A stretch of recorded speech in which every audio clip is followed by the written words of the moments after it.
Isa akong seaman na taga Cavite, Kuya Roms. Edad 30 na ako nang maranasan ko ang karanasang ito. Sa ngayon, may asawa na ako at may sariling pamilya na rin. Boss Chris! Boss Chris! Ang ilan sa mga sigaw na maririnig ko mula kay Carl, isang security guard sa kondo. Sa tuwing bumababa ako sa barko, umuwi muna ako sa lugar namin sa Cavite para makita ang aking mga kaibigan, kapatid at magulang. Pagkatapos ay sa kondo ko ako tumutuloy sa Parañaque, kuya, para magstay ng ilang buwan. Binata ako at may girlfriend pero LDR kami. OFW din ang girlfriend ko sa Dubai. Dito sa kondo ay nakilala ko si Carl, isang security guard. Nasa edad 23 lamang, masayahin si Carl, palakaibigan, mabait, masarap kausap at madaling kaibigan. Lagi niya akong inaabangan kapag alam niyang nakababa na ako mula sa barko. Hindi ko kasi siya nakakalimutan. Parati akong may pasalubong sa kanya. Blue Seal na yosi, masarap na tsokolate at minsan basketball jersey ng paborito niyang NBA team. Halos 3 taon mahigit na rin kaming magkakilala. Kapag nasa kondo kasi ako ay wala naman akong ginawa kundi ang makipagkwentuhan sa kanya kapag may time. Nalilibang naman din siya sa akin, lalo na kapag babae na pinag-uusapan namin. Ikinukwento ko kasi sa kanya ang mga babae sa ibang bansa. Nadaig pa mga artista natin dito sa Pilipinas kung kagandahan lang din ang pag-uusapan. May pera ka lamang ay makakaano ka na ng purong Latina.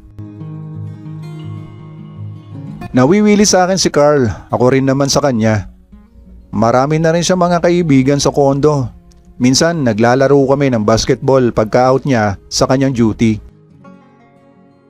Kapag naglilibang naman ako, mag-isa'y kumukuha ako ng babae para dalhin sa unit ko.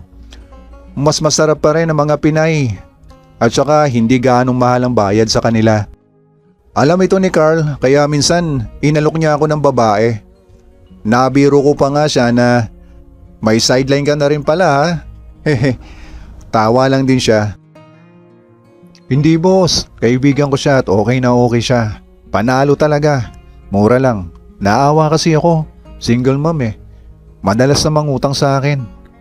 Hanggang nagpahanap na nga ng lalaki. Noong una, wala akong interes at hindi ko sineryoso ang mga sinasabi ni Carl. Dahil ayokong ma-involve siya sa ganitong gawain. Hanggang sa minsan gustong gusto ko ulit tumikim pero nahirapan akong maghanap ng babae. Dito ko naisipan na kausapin si Carl. Brad, available pa ba yung kaibigan mong babae? Masarap ka agad ang mga ngiti ni Carl. Alam niya ang gusto kong sabihin sa kanya. Oo naman boss, kailan mo ba kailangan? Yung kaibigan ko, kailangan na niya. Hehe. Tanong ko uli kay Carl. 5K lang boss, anli na. Sagot ni Carl. Kagad ako nagbigay ng 5,000 kay Carl. Tiwala naman ako sa kanya. Bukas ng gabi boss, ihahatid ko siya dito. Salita ni Carl na maganda mga ngiti. Kinabukasan after niya mag-duty, kaagad na umuwi si Carl at kaagad din na bumalik. May kasamang magandang babae. Hindi ko inaasahan ang makikita ko dahil hindi naman ako umasa na maganda talaga ang babaeng dadalhin niya. Kaagad nga niya itong ipinakilala sa akin. Boss Chris, si Myla. Myla, si Boss Chris. Maganda talaga si Myla, ang hat ng dating niya sa akin. Maganda ang hubog ng kanyang katawan. Makinis at maputi. Kaagad naman siyang sumama sa unit ko nang yayain ko na siya.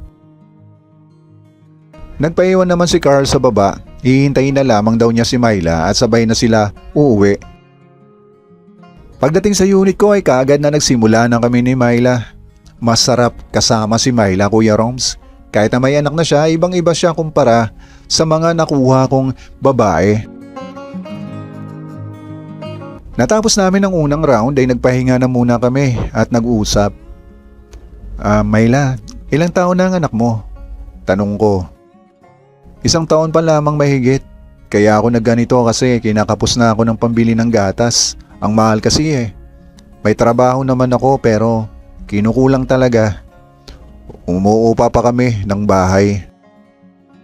Sino naiiwan sa anak mo kapag umalis ka? Muli ko pang tanong. Iniiwanan ko sa nanay ko.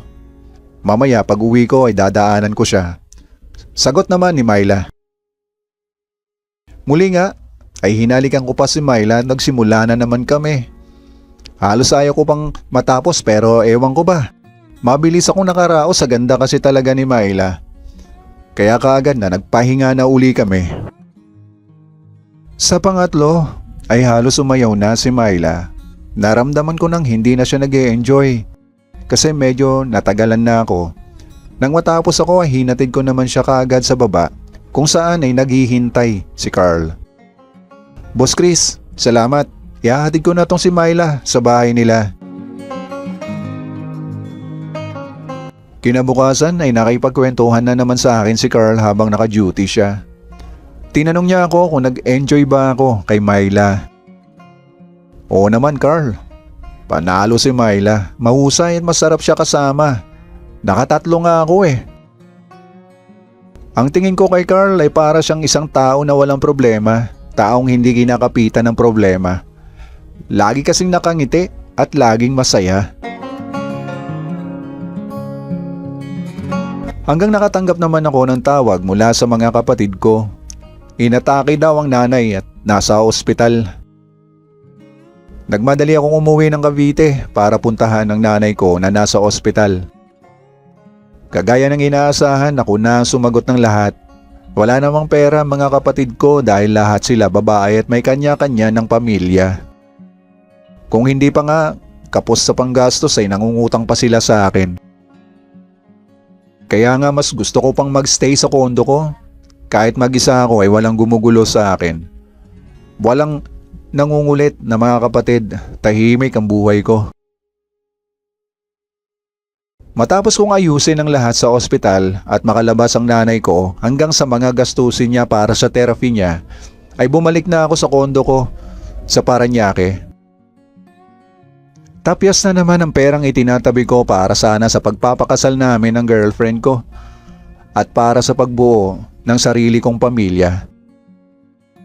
Nalulungkot ako pero nanay ko yun. Pamilya ko sila. Kung may maitutulong, tutulong. Katwiran ko, malakas pa naman ang katawan ko para magtrabaho. Habang nasa tamang pag-iisip nga ako na nakaupo sa may clubhouse ng kondo ay, Boss Chris, tinig ng gwardyang si Carl. Lumapit sa akin si Carl, kaagad na kinausap ako. Seryoso ka ata, boss? May problema ba? Tanong niya. Naikwento ko tuloy sa kanya mga pinagdadaanan ko. Nakinig naman siya at nagbigay ng kaunting payo. Okay naman kahit papaano ay nakahinga naman ako ng maluwag kaya pwede ba tayo mag-shot mamaya? Sagot ko na lahat. Sa sinabi ko ay nakita kong napaisip si Carl. Binata ka naman, di ba? Wala ka namang asawa eh. Saka day off mo naman bukas, wala kang duty. Pangungumbinsi ko pa kay Carl. Medyo nahiya na siyang tumanggi. Pumayag si Carl na samahan ako. Sige boss, pero kasi mahina lang akong uminom. Hindi naman ako talaga umiinom ng alak. Sagot niya. Kinagabihan, pag out ni Carl ay niyaya ko na muna siyang kumain para kahit mapainom kami, at least may laman ng tiyan namin. Nagpunta kami sa isang bar na may tumutugtog na banda. Nakita kong nag-e-enjoy si Carl. Pero paminsan-minsan ay natitigilan at sumiseryoso ang itsura. Malalim ang iniisip. Pinabayaan ko lang siya. Kapag pinapansin ko naman ay bigla naman siyang sumasaya uli at para bang nabubuhayan ng loob. Hanggang sa nagyaya na nga siya na umuwi na. Hindi pa naman tayo masyadong lasing ah. Nakakailang bote pa lang tayo. Salita ko sa kanya. Boss, pasensya ka na. Wala yata ako sa kondisyon na mag-inom ngayon at hindi ko talaga hilig eh. Sagot niya sa akin na panay ang tingin niya sa kanyang relo. Naaalala ko na naman si Myla kaya Pwede ba si Myla ngayon, Carl? Tanong ko. Tulog na yon boss ng mga ganitong oras. Bukas na lang ng gabi. Sagot niya sa akin. Kaya umuwi na lang din kami. Kinabukasan ng tanghali wala siyang pasok. Hinatid niya si Myla sa akin. Kagaya ng dati, naghintay siya sa baba. Kasama ko si Myla sa unit ko. Dito ay muli kong inano si Myla. Kapalit ng pera. Pagkatapos namin ni Myla ay sinamahan ko na siya sa baba. Masaya namang umalis si Carl kasama si Myla. Kinabukasan hindi pumasok si Carl, wala akong makausap. Kaya naisipan ko na magpunta na lamang sa malapit na mall. Dito ay naglakad-lakad ako at nagpahangin. Pero hindi ko inaasahan ang aking makikita. Si Myla at si Carl magkasama at magkahawak ang kamay. May kasama sila na 2 bata. Ang isa ay naglalakad na at sa palagay ko ay nasa 4 na taong gulang na. Ang isa naman ay karga ni Carl. Masaya silang namamasyal habang magkahawak kamay, sina Myla at si Carl. Medyo ilang metro ang layo ko sa kanila, kaya hindi nila ako napapansin. Dito ay napaisip ako na mag-asawa talaga sina Carl at Myla.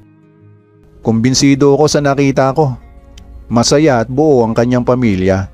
Pero bakit ganon? Dahil sa pera kaya nagawa nila ang bagay na yon? Ang magpaano sa iba? Si Myla? Sandali muna ang pumasok sa isang coffee shop. Nag-decide na hindi na muna magpakita kay Carl at Myla. Imposibleng hindi sila mag-asawa. Kapag tinanong ko ba si Carl, ano kaya sasabihin niya? Mahirap paniwalaan kasi una pa lang nagkaila na sa akin si Myla noong tinanong ko siya kung ilan taon na ang kanyang anak. Ang sagot niya ay 1 at mag-iisang taon pa lamang. Hays, ganun pa man. Siguro nga sa hirap talaga ng buhay, kapit patalim na lang siguro silang mag-asawa. Naaawa ako sa kanila, sa sitwasyon nila, pero ano magagawa ko? Hindi ko naman nakitaan kasi si Carl na kinakapos sa pera o dumadaing sa akin ng ganoong problema. Kasi kung mangutang man siya sa akin, hindi naman ako magdadalawang isip na magpahiram sa kanya kung sakali man. Ewan ko, basta alam ko na ang gagawin ko sa susunod kapag inalok ulit sa akin ni Carl si Myla. Itatago ko na lamang sa aking sarili ang natuklasan ko sa kanila.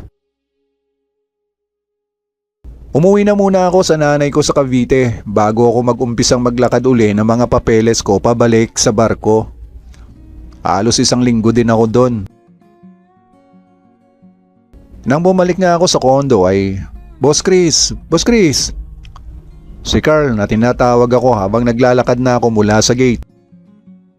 Sandali akong tumigil para kausapin siya. Nang makita ko nga siya na papalapit sa akin ay umakto ako na kagaya pa rin ng dati. Si Carl ay hindi pa rin nagbabago ang itsura, kagaya pa rin ng dati. Masayahin at palangiti. Muli ay napaisip ako. Ganito ba talaga si Carl? Ayaw niya ipahalata ang bigat na nararamdaman? Nasabi ko kasi hindi naman niya isusubo si Myla sa ganoong bagay kung hindi talaga mabigat ang pangangailangan nila sa pera. Kamusta boss? Tagal mong nawala. Balita sa'yo. Salita ni Carl na makalapit na sa akin. Lihim akong natuwa kay Carl. Ang sarap kasi sa pakiramdam na may taong sasalubong sa'yo at kakamustahin ka. Hindi kagaya sa pamilya ko na tanging nanay ko lang ang madalas na mga musta sa akin. Oh Carl, ikaw kamusta? Kamusta ang trabaho? Muntik ko pa nga masambit ang kamusta ang pamilya mo. Mabuti na lamang at mabilis ang isip ko. Kaagad na tinulungan ako ni Carl na buhatin ang mga dala-dala kong bag. Kaya ko naman pero masyado lang talaga to si Carl. Kaya hinayaan ko na. Masarap ang kwentuhan namin hanggang makarating na nga kami sa pinto ng unit ko. Sana lang, wag na niya muling ialok sa akin si Myla dahil hindi ko na talaga siya kukunin at ayoko na. Lumipas pa ang mga araw, na naging abala na ako sa paglakad ng mga papeles ko para muling makaalis pagsampa ng barko. Hanggang sa makasampa na nga ako ay hindi na kami nakapag-usap ni Carl.